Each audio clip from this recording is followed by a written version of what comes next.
Kunjabu suju sam kin chapa haigare, aj wo haire, ape kalkare, yogo maide ki mirti akariya ke kevan mungit pore sare. Tole jaho mi dile. Ju kya avodio. Rami kule ekali ke. Komole mara me komo mulicha. हमने करा मक्का बोलो जो देखा ना सीधा मुझ पे साल में से बोले मत खूब शाम कर मीट जाके है सोच रहा लियो आप सुलाती थी को कॉफी ने पर मैच के लिए फाया का हुआ नॉली सम आके अपनी नेवर डिसअपॉइंट आहो आहा वेja आके ओपन दे उनको बगा जिका ना जाए Okay, actually, before we even jump in, just imagine a political fortress, like an absolute stronghold that has stood entirely undefeated for, what is it, 59 years? yeah nearly 6 decades just kind of wild to even think about Right. For almost 60 years, the political landscape of Tamil Nadu, which is one of India's most populous and economically massive states, it was just this total duopoly. Power just swung like a totally predictable pendulum between these two giant Dravidian parties. the DMK and the AIADMK Exactly. They had all the history, they had the massive ground game, the institutional machinery, all of it. And then virtually overnight, that 59-year stronghold was just, well, it was completely shattered. Kicked the gates right in. Literally. The gates were kicked in by a 2-year-old party led by an actor-turned-politician, C. Joseph Vijay. So for today's deep dive, we are unpacking a really massive stack of sources. We've got analytical articles, historical data, policy evaluations, all to break down the historic and honestly kind of chaotic first month of governance by his party, the Tamilaga Vetri Kazhagam, or TVK. It really is a phenomenal story. I mean, what we're looking at here is not just an election result. It's like a fundamental rewiring of modern Indian state politics. Yeah. We're watching the collision of this massive digital disruption with deeply entrenched ideological history, plus the incredibly grueling reality of just, day-to-day governance. Definitely. But before we really get into the mechanics of how all this happened, I do need to make a very clear, very important disclaimer for you, the listener. Oh, absolutely. This is crucial. Yeah. Because the sources we are synthesizing today, they contain highly, highly charged political content. We're going to be talking about multiple active parties, the TVK, the GMK, the AIADMK, the BJP, the NTK, and a few others.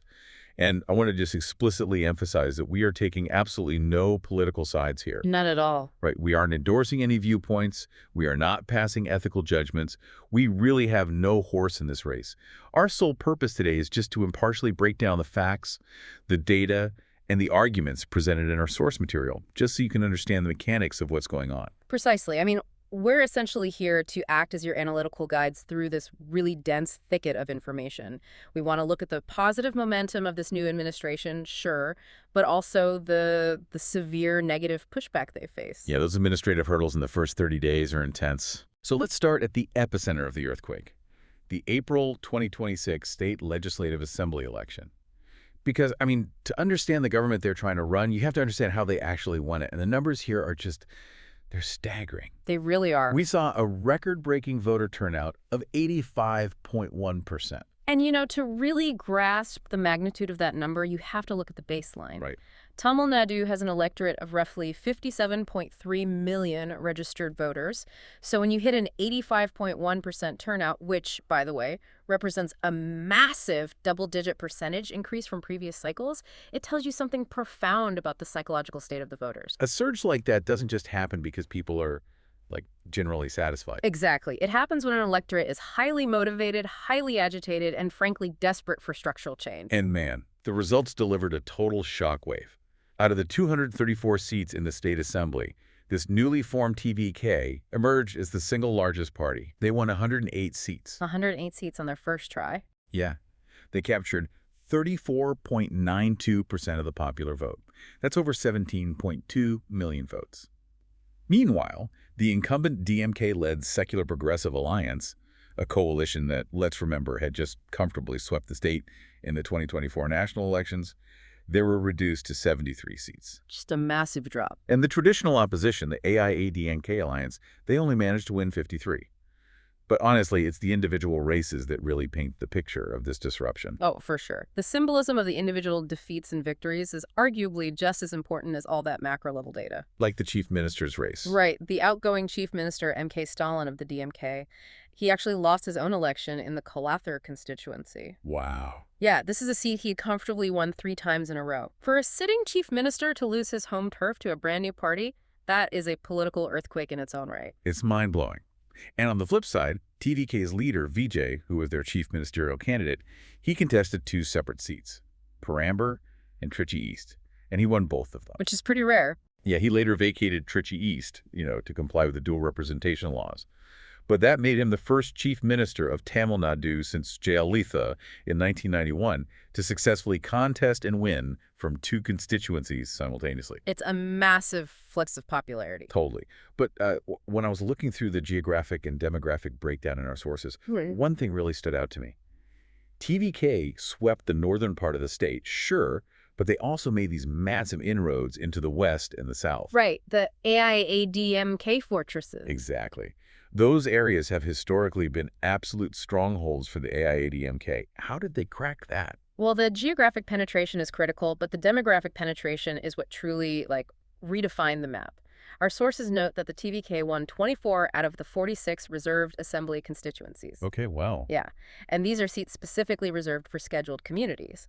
By taking the majority of those seats, the TVK heavily cut into the Dalit vote bank, the youth vote, and the women vote. Demographics that, up until now, belonged almost exclusively to the established Dravidian parties. Right. And their allies, like the VCK, they didn't just carve out a new niche, they actively fractured the foundational vote banks of their opponents. Okay, let's unpack this a bit, because this is where I had to push back a little. How is that physically possible? If you look at the traditional Dravidian model of political mobilization, it's so heavily dependent on massive grassroots cadre networks. Absolutely, the boots on the ground. We're talking physical branch offices in every single village, decades of relationship building, long-standing social justice narratives. But our sources explicitly state that Vijay barely campaigned in person. Less than 3 weeks, I believe. Yes, he was on the physical campaign trail for less than 3 weeks. He avoided traditional press conferences.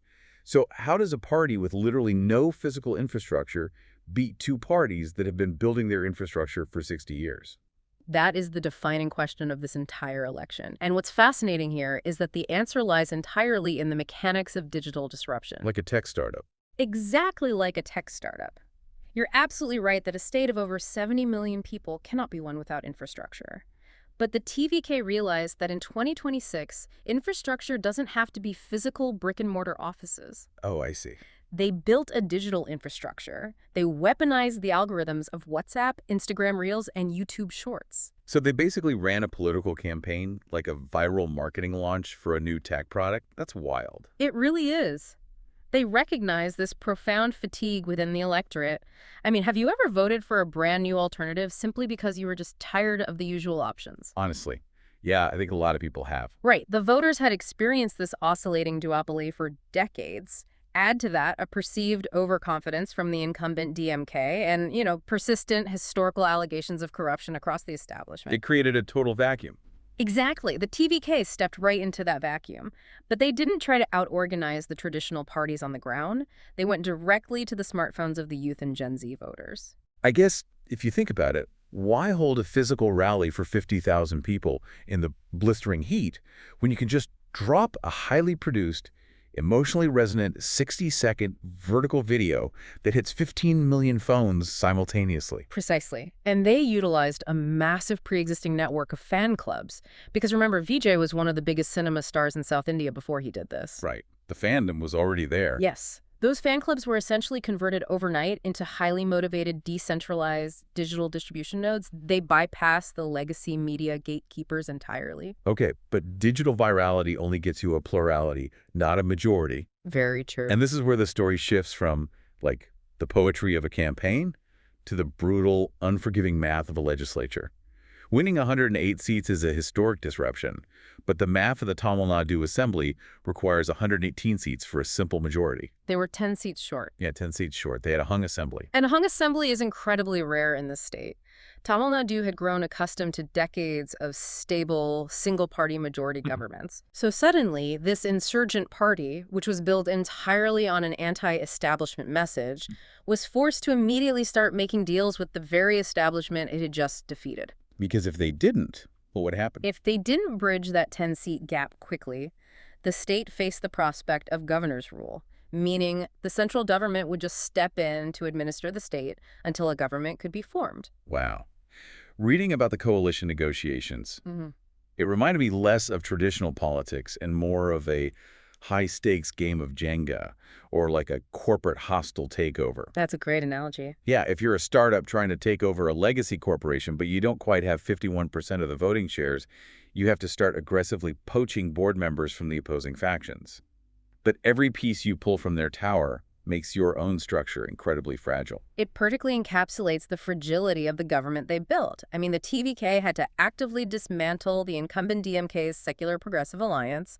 The negotiations were intense and moved at just breakneck speed. Who did they manage to flip? Ultimately, in a massive strategic shift, the Indian National Congress, which is a major national party, withdrew from the DMK alliance and joined the TVK-led coalition. And it wasn't just the Congress, right? The Viduthalai Trutho Akakal Kachi, or VCK, which is a crucial party representing Dalit interests, and the Indian Union Muslim League, the IUML, they also abandoned the DMK to join the TVK cabinet. Even the communist parties, CPI and CPIM, they stepped in to offer outside support, mostly just to prevent the central government from imposing governor's rule. But look at the ideological tightrope they had to walk to make this happen. You can't just tell the public, hey, we swapped sides for power. You need a narrative. Exactly. What's fascinating here is the ideological framing they used.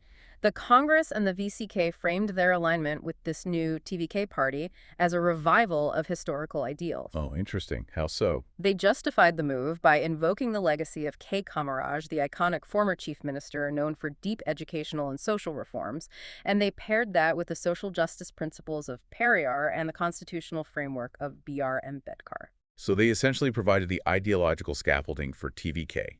Because the two-year-old party doesn't have a deep historical ideology, so they just borrowed the historical credibility of their new coalition partners to legitimize the whole government. Exactly. And the resulting government structure really reflects the steep price of those alliances. The TVK formed a 35-member multi-party cabinet, which, by the way, is the maximum legal limit for cabinet size in the state. Wow, so they maxed it out to keep everyone happy. Yep. This is the first multi-party coalition government Tamil Nadu has seen in nearly 6 decades. And looking at the composition of that cabinet, they clearly tried to signal a new era of representation. Our sources highlight that there are 4 women ministers serving simultaneously, which is highly notable. Yes. There are 7 ministers drawn from scheduled communities. They included both of TVK's Brahmin MLAs, and for the very first time in the state's history, they brought an MLA from the VCK and the IUML directly into the cabinet, rather than just keeping them as outside allies. It was a very strategic move to cement their fractured voter base and to prove that their promise of inclusive governance wasn't just, empty campaign rhetoric. But finalizing the cabinet was only the first hurdle. They still had to legally prove they controlled the assembly on the floor. Right. The May 13th floor test, mandated by the Supreme Court, they passed it with 144 ayes and 22 noes. Okay, but wait. If TVK had 108, and they brought in Congress, VCK, and IUML, that math still seems a bit stretched to hit 144 so comfortably. Where did the extra buffer come from? The buffer came from a full-blown rebellion within the opposition AIADMK. Ah, so the hostile takeover extended to the other side of the aisle as well. Precisely. Several heavyweight regional warlords from the old guard of the AIEDMK, specifically factions led by CV Shanmugam and SP Vilamani, they defected. Wow. They openly defied their party leadership to back the TVK government during the trust vote. Our sources point to a direct quote from CV Shanmugam, explicitly stating that his faction was no longer in alliance with the national BJP or anyone else. He essentially said they recognized the public mandate was for Chief Minister Vijay. That is wild. Yeah. They basically mutinied against their own party leadership to prop up the insurgent who just beat them. And it forced a brutal retaliation. AIADMK General Secretary Edapati K. Palaniswamy proceeded to expel 26 functionaries for supporting the TVK. 26. Yeah, this deepened the existing fractures within the AIADMK and severely reduced its official legislative strength. But for the TVK, it provided the absolute vital buffer they needed. They survived the math. Vijay was officially the 9th chief minister of Tamil Nadu. Okay, so the fortress is breached, the hostile takeover is complete, and the Jenga tower of coalition math is standing for now. That brings us to the actual government's, the honeymoon phase. Because once you're sitting in the chief minister's chair, the algorithms don't matter anymore. Not at all. You have to prove to 70 million people that you aren't just what former CM Stalin dismissively called a cinema tsunami. You have to actually run the state. Right. The transition from a popular cultural icon to a decisive executive has to be immediate, highly visible, and impactful. The public needs to see action from day one. And Vijay clearly understood the assignment. Within hours of taking his oath of office at the Jawaharlal Nehru Indoor Stadium, he signed 3 highly publicized executive files. The sources call them the first 3 signatures. Let's break those down. Number 1, 200 units of free electricity for domestic consumers who use up to 500 units bi-monthly. Number 2, the creation of a special police force called the Singapen, dedicated exclusively to investigating and prosecuting crimes against women and children. And the third? Number 3, the establishment of an anti-narcotics task force deployed across 65 specialized stations to completely crack down on illegal drug trafficking. Here's where it gets really interesting. Are these day one actions substantive or just campaigning from the office? If we look at the underlying mechanics of these 3 directives, it is a masterclass in political targeting and public relations. Okay, so The free electricity mandate provides immediate, highly tangible financial relief directly to the bank accounts of middle and lower income families. As the analysts and the sources describe it, that kind of welfare is politically sticky. stickiness meaning once you give it, people immediately feel the benefit, and your opponents can never suggest taking it away without committing political suicide. Exactly, it locks them in. And the task forces. The Singapen Force and the Anti-Narcotics Unit serve a different psychological purpose entirely. They project immediate executive authority. Ah, I see. Because a massive criticism of new, unproven governments is always that they will be weak on law and order. Right. By immediately establishing elite, specialized police units targeting highly emotional issues like crimes against women and the drug trade, the new chief minister is signaling firm control. He's basically saying, I am not just here to hand out free power. I have the absolute authority to enforce the law. He also made a very specific, calculated ideological move on his very first day. He drove to Periyar Thidal to visit K. Veeramani, the president of the Dravida Kazhagam.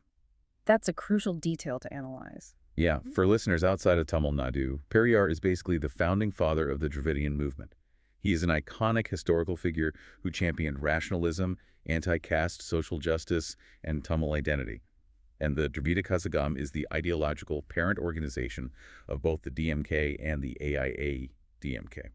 By making this courtesy visit on day one, Vijay is demonstrating deep respect for the intellectual and historical roots of the state's social welfare movements. It's super sophisticated. It really is. It's a highly sophisticated way of telling the traditional Dravidian voters, hey, we represent a disruption of the political parties, but we are deeply tethered to the foundational values of Tamil social justice. It reassures the older electorate that the TVK is not an alien entity. But then, a few weeks later, they released something that feels entirely alien to traditional state politics. The TVK cabinet approved the Vetratamazakam vision document. Oh, this document is fascinating. I read through the summaries of this in our sources, and it doesn't read like a standard political manifesto. It reads like a massive, aggressive state planning tool engineered by a corporate consulting firm. Very corporate. It outlines 436 specific vision statements distributed across 35 government departments. They structured their entire 10-pillar strategy around the Tirukural, the ancient classical Tamil ethical text written by Thiruvalluvar. Right. They categorize their goals under its core divisions: Aram, which is virtue; Poral, which is wealth; and Invam, which is love or joy. And the ultimate stated goal, transforming Tamil Nadu into a $1.5 trillion economy by the year 2036. The juxtaposition there is just fascinating. On one hand, you have the deepest possible classical Tamil identity signaling by utilizing the framework of the Tirukural. It resonates profoundly with Tamil cultural pride. But on the other hand, the actual delivery mechanisms outlined in the document are highly modernized and corporate. The chief minister is actively requiring every single state department to draft detailed action plans with strict, trackable timelines and key performance indicators, or KPIs. But I have to ask, can you actually do that? What do you mean? Well, a state of 70 million people isn't a tech startup. You can't just fire the bottom 10% of performers, and you can't just abandon unprofitable sectors. A state has a moral imperative to care for the vulnerable, regardless of the timeline or the KPI. Is this an attempt to impose a corporate accountability structure onto an entrenched, slow-moving state bureaucracy? That is exactly what it is, and it is a massive gamble. The traditional bureaucracy is designed for stability and consensus, not rapid, agile disruption. Trying to force a corporate timeline onto government machinery often creates massive friction. I can imagine. However, from a public relations standpoint, it projects an image of hyper-competence and modernization that the youth demographic just craves. I mean, think about what you would do on your very first day if you suddenly became the CEO of a massive, indebted corporation. Yeah, you'd want to show decisive action immediately. And they backed up that modern image with some incredibly aggressive policy actions right out of the gate. Let's talk about the liquor policy. This is a huge one. They ordered the immediate closure of 717 state-run TASMAC liquor outlets. For context, TASMAC is the Tamil Nadu State Marketing Corporation. The state government essentially holds a monopoly on the wholesale and retail vending of alcoholic beverages. And it is vital to understand that TASMAC is a massive foundational pillar of the state's revenue stream. The revenue generated from alcohol sales essentially funds a vast majority of the state's welfare programs. Right. The immediate closure of 717 stores is projected to cost the state exchequer roughly 8,000 crore in annual revenue. Wait, hold on. They just gave away 200 units of free electricity, which costs the state massive amounts of money. And in the same breath, they voluntarily amputated 8,000 crore of their own revenue by closing liquor stores. Yep. How does that math work? Joel, the political logic overrides the immediate fiscal logic here. Closing liquor stores fulfills long-standing demands from women's groups and social activists who argue that the proliferation of TASMAC shops fuels domestic violence and drains household incomes. So politically, it's a massive win with a key demographic. Exactly. Economically, they claim they will offset the loss by restructuring the procurement process to eliminate corrupt middlemen. But whether that actually recoups 8,000 crore remains highly speculative. They also made a massive move in agriculture, right? Yeah. Waiving cooperative crop loans for smallholder farmers to ease rural distress. It seems like every single action of the first 30 days, the free power, the debt relief, the crackdowns, the liquor store closures, was highly calculated to violently lock in their base before the honeymoon period ends. Absolutely. They're attempting to convert the ephemeral momentum of a digital campaign into undeniable, concrete governing authority before the natural friction of coalition politics and bureaucratic reality slows them down. But the reality always catches up. It always does. And that brings us to the most sobering part of our analysis, the economic reality check. Because welfare, no matter how politically popular, requires capital. And Tamil Nadu's wallet is severely stretched. If we connect this to the bigger picture, this is exactly where the soaring idealism of a digital revolution collides head-on with the unforgiving ledger of a state budget. Let's break down the sheer volume of the manifesto promises the TVK made to get elected. They promised a direct cash transfer of 2,500 cars per month for women who are the heads of their households. Okay. They promised $3,000 a month in pensions for senior citizens and widows. They promised $4,000 a month in stipends for unemployed college graduates. And on top of all of that individual welfare, they promised to establish a 15,000 crore support fund specifically for micro, small, and medium enterprises. To understand the gravity of those promises, we must contextualize them against the existing fiscal reality of the state. Tamil Nadu is an economic powerhouse, yes, but it already runs a 3.4% fiscal deficit. Meaning they spend more than they make? Exactly. The state already spends significantly more money than it collects in taxes, and it relies heavily on constant borrowing just to bridge the gap and keep the lights on. The state's total budget for the financial year 2025 was 4.1 lakh crore. Okay. But more alarmingly, the state is carrying a massive, suffocating legacy debt of approximately 10 lakh crore. 10 lakh crore. For listeners who might not be familiar with the Indian numbering system, 10 lakh crore rupees is roughly equivalent to 120 billion US dollars in subnational debt. It is a staggering sum. It is massive. And the economic analysts in our sources estimate that if the TVK actually implements all of these new welfare commitments, the stipends, the pensions, the free electricity, it could add an additional burden approaching 1 lakh crore annually. I ask again, how does the math work? Where does the money come from? The harsh reality is that the money has to come from severe trade-offs. The state did see its own tax revenue grow by a healthy 15% in FY25, which provides a tiny sliver of breathing room. But not enough to cover 1 lakh crore. Not even close. So the government has two highly unpalatable options. Option A, they borrow even more heavily. They issue what are called state development loans, which are essentially government bonds, to raise cash. But doing so adds to that 10 lakh crore mountain of long-term debt, and the interest payments alone begin to cannibalize future budgets. And option B. Option B is austerity in other sectors. They'll have to violently slash critical capital expenditure. That means halting the construction of new highways, delaying public transportation projects, and freezing upgrades to state healthcare facilities in order to redirect those funds to the direct cash transfers. Wow. You are essentially trading long-term economic growth for immediate social welfare. Exactly. And speaking of long-term economic growth, there is one specific manifesto promise that directly impacts the private sector and could have massive, unpredictable ripples across the global economy. Right. The TVK proposed a mandate reserving 75% of all private sector jobs for Tamil Nadu residents. This is undoubtedly the most market-sensitive policy in their entire platform. You have to remember the economic composition of Tamil Nadu, particularly the capital city, Chennai. It is one of the premier IT and manufacturing hubs in the entire world. Right. Your massive multinational firms like TCS, Infosys, Cognizant, Wipro, and global automakers rely on national and even international talent pipelines to remain competitive. Yeah. If you walk into a major tech park in Chennai and mandate a strict 75% local quota, you are fundamentally disrupting how these massive global companies recruit, operate, and scale. You risk a massive brain drain if these companies decide that compliance is just too burdensome and simply relocate to neighboring states like Karnataka or Telangana. Exactly. And the legal precedent here is incredibly murky. The sources note that similar 75% local quota laws have been aggressively attempted in other Indian states, specifically Andhra Pradesh and Haryana. Did they work? No, in almost every instance, those laws faced immediate and severe legal roadblocks from industry associations and were largely struck down or stayed by the high courts for violating constitutional rights to free movement and employment. Oh, wow. So the actual enforcement probability of this TVK policy is highly uncertain. But in economics, the proposal alone is enough to create deep anxiety in the investment community.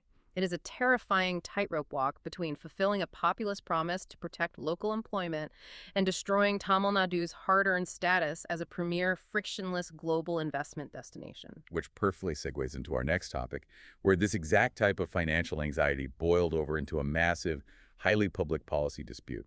Let's look at the first major stumbling block of the new administration, the smart meter reversal. Infrastructure projects are often the proving ground for a new government. It is where the rhetoric of modernization collides with the reality of procurement and debt. And this particular project involves staggering sums of capital. Definitely. So, early in the month, the new electricity minister, CTR Nirmal Kumar, announced that the government was officially pausing a massive smart meter deployment project. Now, we aren't talking about a minor upgrade. This was an estimated 20,000 to 30,000 crore infrastructure project intended to install over 3 crore digital smart meters across the entire state. A massive undertaking. Right. The stated goal of the previous administration was to fully automate the billing process, calculate exact electricity consumption in real time through software, and finally put a stop to the massive revenue leaks and power theft inherent in the old manual reading system. Makes sense on paper. But the TVK government slammed the brakes on the entire initiative, stating they needed to carefully reassess the financial costs. And that hesitation triggered an absolute avalanche of criticism from opposition parties and technical experts. Because this smart meter project wasn't just a state initiative, it was deeply tied to the central government's revamped distribution sector scheme, known as the RDSS. For our listeners, the RDSS is essentially a massive pool of central government grant money available to states, but only if they agree to modernize their power grids. It's free money, but it comes with strict technological strings attached. Exactly. BJP spokesperson Narayanan Tirupathy along with various state engineering associations, sounded the alarm immediately. They warned that by halting this project, the TVK government is essentially forfeiting 5,000 crore in central RDSS funding and grants. That's a lot of money to leave on the table. It is. And we have to circle back to the state's debt crisis. The state power utility, Tangedco, the Tamil Nadu Generation and Distribution Corporation, is arguably in worse shape than the state government itself. Wait, really? Oh, yeah. Tangedco is sitting on an accumulated debt of 3.2 lakh crore all on its own. It's a financial black hole. It is, and the critics vehemently argue that abandoning the smart meter modernization only worsens that financial distress in the long run. The manual system is incredibly inefficient and prone to massive commercial losses. Right. Furthermore, the Bharatiya Electricity Engineers Association pointed out that other major industrial states like Uttar Pradesh, Rajasthan, Maharashtra are aggressively and rapidly deploying tens of millions of these meters right now. The profound fear among the technical class is that Tamil Nadu, which has traditionally been a pioneer in power sector infrastructure, is suddenly choosing to lag technologically behind the rest of the country. But the TVK government has a defense. And when you look at the raw numbers, you can at least understand their hesitation. It all comes down to the unit economics. How so? Well, the sources show that a brand new smart meter costs about $14,400 per unit to procure and install. A regular conventional digital meter costs roughly $1,600. Okay, that's a huge difference. Yeah, and retired power officials and trade unions point out a very specific demographic reality. There are roughly 82 lakh domestic consumers in Tamil Nadu who use very little power consistently, under 200 units bi-monthly. And their argument hinges on that exact demographic. They are asking a fundamental question of fiscal logic. Why should the state spend an exorbitant amount of borrowed capital, $14,400 per house, to technologically track the exact consumption of households that are receiving their electricity completely for free anyway under the chief minister's new day one mandate? It's like, imagine deciding whether to upgrade your house with the top-of-the-line $500 AI-powered smart thermostat because it promises long-term energy efficiency, but your family is currently drowning in credit card debt. That's a perfect analogy. Does the potential long-term incremental saving justify taking out another high-interest loan to cover the massive, immediate upfront cost? Especially when you're struggling to make the minimum payments on the debt you already have. That's the dilemma that TVK is facing with TVK. It is the classic, unavoidable dilemma of state governance. Do you prioritize long-term technological integration and grid modernization, even if it requires acute short-term financial pain and heavy borrowing? Or do you exercise immediate fiscal caution to triage a spiraling debt crisis, knowing full well you risk long-term technological stagnation? The final decision the TVK makes on this multi-core project will be a massive flashing indicator of their ultimate economic philosophy. Very true. But policy disputes and budget anxieties weren't the only areas where the TVK faced severe backlash in their first 30 days. Let's pivot to something much more visceral. Let's talk about civil liberties and the arrest of YouTuber Mauritius. Because this is where the theoretical mechanics of government meet the messy, emotional reality of politics. And it is highly paradoxical, given the exact mechanism the TVK used to achieve its historic electoral success. Exactly. I find this part of the deep dive absolutely fascinating. Yeah. So on June 8th, roughly a month into the new administration, officers from the Chennai City Cybercrime Wing traveled to Madurai and arrested a well-known right-wing political YouTuber named Mauritius. According to the sources, Mauritius had been posting a series of highly aggressive videos that were deeply critical of the TVK government. He was targeting Chief Minister Vijay, various state ministers, and allegedly made specifically derogatory and defamatory remarks about a female member of the TVK cabinet. Right, and the authorities officially booked him under the new Bharatiya Nyaya Sanhita, the BNS. Specifically, they utilized Section 79, which deals with actions or gestures intended to insult the modesty of a woman, and Section 352(2), which covers making, publishing, or circulating false or alarming news via electronic means with the intent to promote hostility between different groups. The backlash from the political opposition was immediate, and it was fierce. BJP leader Kamili Saisandarajan publicly accused Chief Minister Vijay of blatant, staggering hypocrisy. How so? Well, she aggressively pointed out that before coming to power during the campaign phase, Vijay had positioned himself as a passionate, uncompromising defender of free speech and digital expression. But now, she argued, his government was exhibiting extreme intolerance the moment that expression was aimed at them. This raises an important question regarding the life cycle and evolution of a political movement. The TVK literally rode to power on a tidal wave of digital disruption. They utilized the unregulated spaces of YouTube, WhatsApp, and social media to bypass the traditional media structures. They bypassed the legacy gatekeepers entirely. Exactly. They unseated a 59-year duopoly, utilizing the power of viral digital critique to destroy their opponents. Yet within 30 days of assuming state power, they are utilizing the coercive force of the state's cybercrime police to physically arrest and silence a vocal YouTube critic. NTK Chief Seaman didn't mince words either. He called the arrest a blatant act of political vendetta.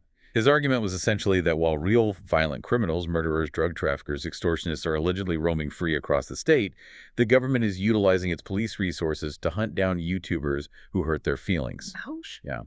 And AMMK leader Dina Karan labeled it an authoritarian approach, urging the new government to learn how to accept constructive, even aggressive criticism instead of immediately retaliating with handcuffs. It really highlights the extraordinarily fine, almost invisible line a new digital era government must walk. On one hand, there is a legitimate, undeniable administrative duty to prevent genuinely defamatory or derogatory speech, particularly when it crosses the line into targeted harassment or misogynistic intent against public servants. The state has an obligation to maintain civil discourse. Yeah. However, the optics of a party that was literally born on the internet using police to crack down on internet critics are inherently problematic. It immediately fuels opposition accusations of political intolerance, thin skin, and creeping authoritarianism. I have to admit, reading the sources, I was confused by the strategy here. Surely the TDK PR machinery knew this arrest would create a martyr out of a critic. You would think so. And the opposition was incredibly quick to point out what they see as institutional bias in how the law is applied. The sources cite a specific counterexample heavily pushed by the opposition involving another YouTuber named Mukhtar. What happened there? According to the opposition claims, Mukhtar allegedly made highly disparaging remarks about the revered former Chief Minister K. Kamaraj. But the opposition pointed out that no swift midnight police action was taken by the cybercrime wing against Mukhtar. They contrasted that perceived inaction sharply with the immediate, forceful arrest of Mauritius for criticizing the current administration. Which leads to the inevitable public question. Is the cyber law being applied equally and objectively across the state to protect all citizens, or is it being selectively weaponized as a shield to protect the ruling party from embarrassment? It's a dangerous narrative for a new party to face. It is a narrative that the opposition will undoubtedly continue to leverage in every upcoming election. It portrays the new administration not as a fresh, progressive, confident alternative, but as a fragile, inexperienced entity that cannot withstand the very public scrutiny it utilized to gain power. Which brings us to the final and perhaps most revealing phase of our month in review: the administrative hiccups. Because the Mauritius arrest was a deliberate political choice, but many of the other controversies that plagued their first 30 days seem to stem from pure, unadulterated administrative failure. Let's break down the sheer volume of negative indicators the TVK faced, starting with the most critical metric for any state government: law and order. Maintaining public safety is the baseline requirement of governance. If the public feels unsafe, all the digital PR in the world cannot save an administration. Right. So the BJP state president, Nanar Yanthran, came out swinging against the new government. He heavily criticized the TVK over what he described as a rapidly deteriorating law and order situation across the state. What did he point to specifically? He specifically pointed to high-profile, brutal crimes involving minors and women rapes, murders, and incidents of gang violence that dominated the local news cycles. He essentially accused Chief Minister Vijay of focusing entirely on PR stunts like the Singapen launch and media image management, while the actual streets became palpably less safe. Furthermore, Nagenthran targeted the ethical composition of the new cabinet itself. He fiercely criticized the chief minister for appointing individuals with pending criminal cases to high ministerial positions. Wait, how many are we talking about here? Well, we must provide necessary context here by looking at the data from the Association for Democratic Reforms, the ADR.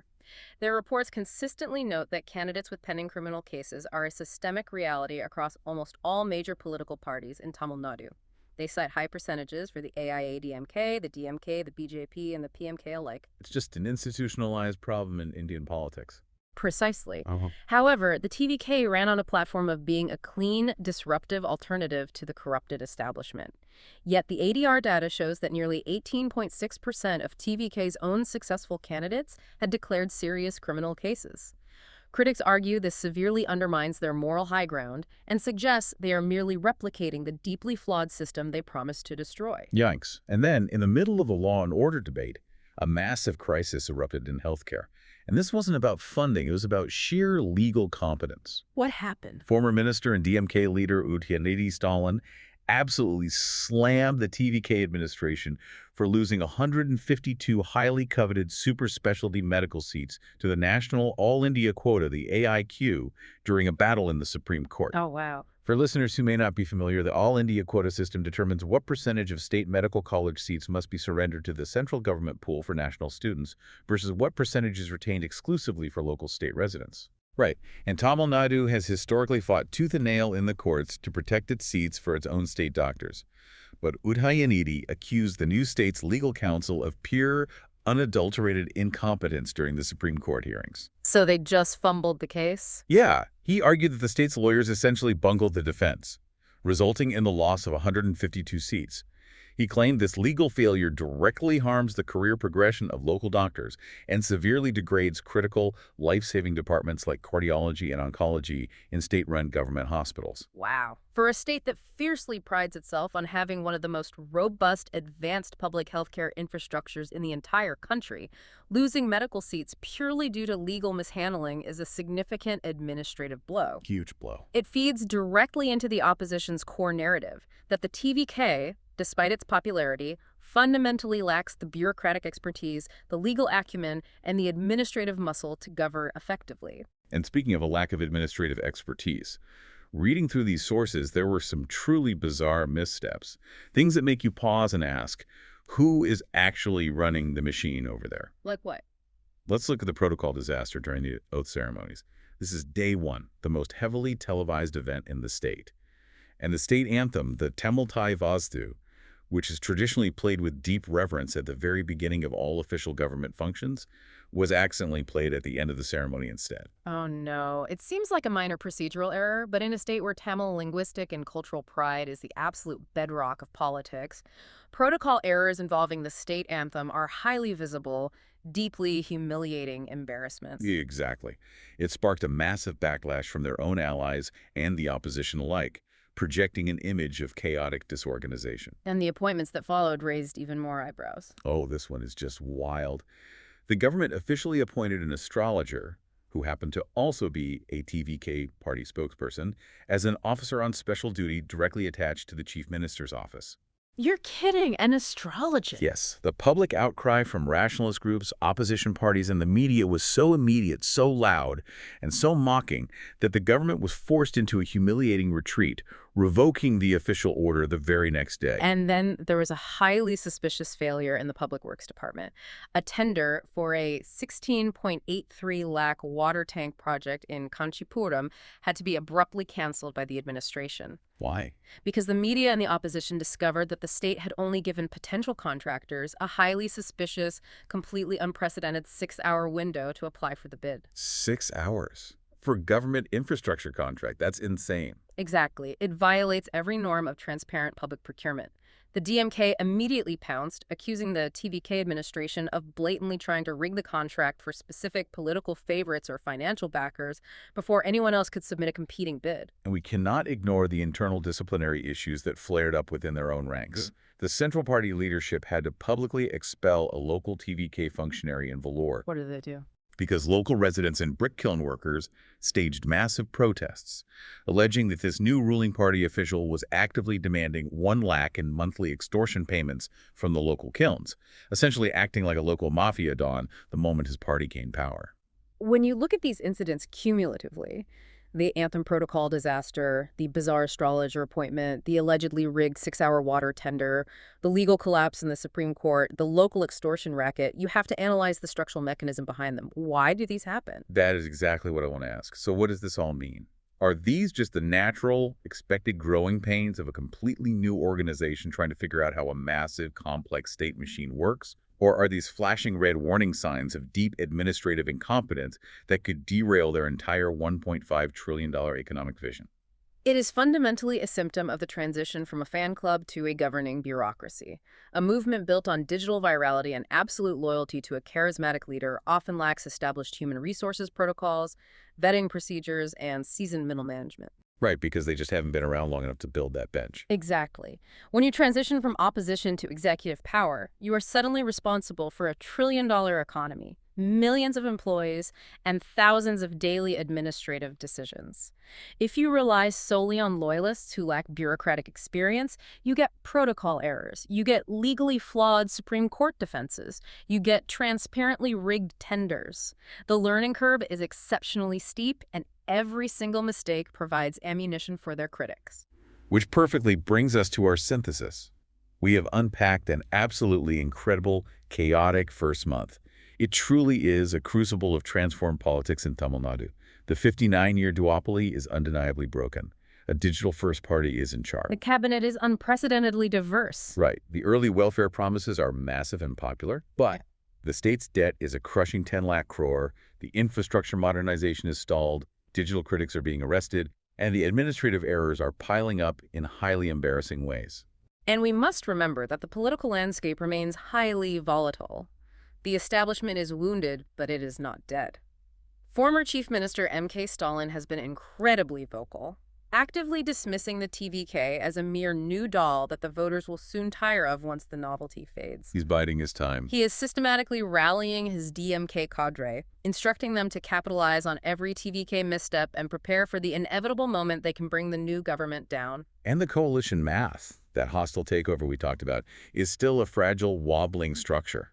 Remember those AIADMK rebel MLAs who defected to support the TVK's floor test? Well, AIADMK leader Idapati K. Palaniswamy expelled them from his party, and now he is vowing to fiercely contest the impending by-polls for those newly vacated seats. Right. Plus, Chief Minister Vijay himself vacated the tricky East seat. Exactly. If the TVK coalition fails to hold on to those upcoming by-elections, their incredibly slim 10-seat majority buffer could evaporate entirely. Their ultimate survival, legally and politically, is far from guaranteed. The next few months will be a severe stress test.